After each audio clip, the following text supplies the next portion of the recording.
पावन पवित्र तपोभूमीमध्ये तीर्थक्षेत्रामध्ये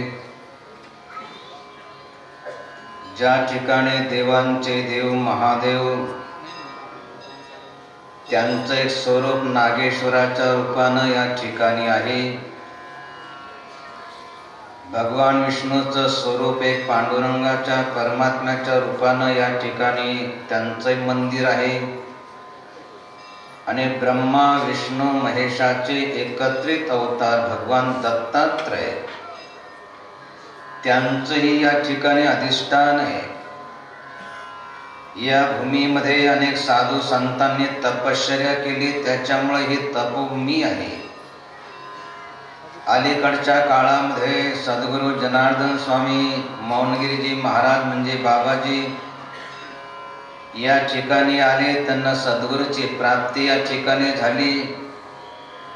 याच ठिकाणी त्यांना भगवान शिवाचा नागेश्वराचा साक्षात्कार झाला. याच ठिकाणी अनेक मंत्राची सिद्धी त्यांनी प्राप्त केली आणि तोच प्रसाद आज जगामध्ये वाटल्या जातोय. अशी पावन पवित्र भूमी, या भूमीचा प्रत्येक कण ना कण आणि हे वातावरण अत्यंत पवित्र आहे. या ठिकाणी प्रचंड दैवी शक्ती आहे. अशी दैवी शक्ती ती जी प्राप्त केल्यानंतर एक जन्म नव्हे तर कित्येक जन्म त्या शक्तीचा आपल्या जीवनामध्ये आपल्याला खूप चांगला अनुभव आल्याशिवाय राहणार नाही. हिमालयामधून इथं आल्यानंतर अनेक वर्षापासून त्या शक्तीची अनुभूती आम्हाला येते. आपल्याला अनेकांना ती येते. नसेन आली तर ती प्राप्त करण्यासाठी, ती शक्ती जाणण्यासाठी आपलं मन एकाग्र केलं पाहिजे. आणि मनाला एकाग्र करून ती दिव्य शक्ती जर आत्मसात करायची असेल तर त्याच्यासाठी एक साधा आणि सोपा उपाय म्हणजे ओंकार प्राणायाम.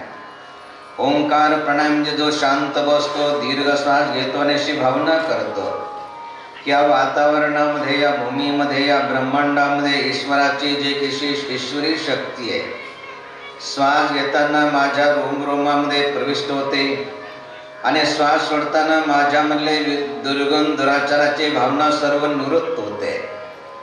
दृढ श्रद्धा भावना विश्वास ठेवून ओंकार प्राणायाम केला तर त्याला अनुभूती येते की खरोखरच माझं मन शांत होतंय, पवित्र होते.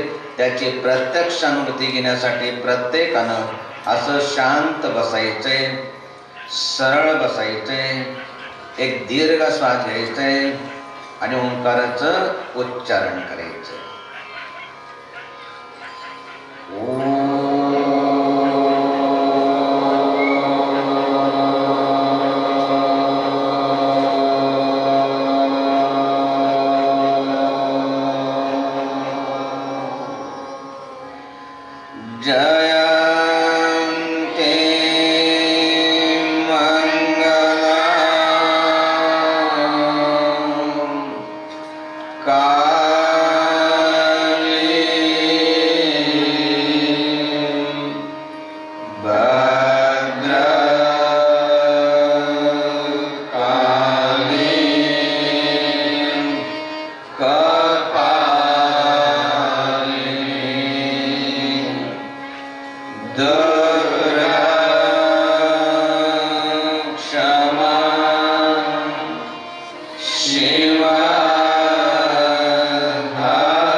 जगत सब सपना, जगत सब सपना। जागो लोगो मत सो,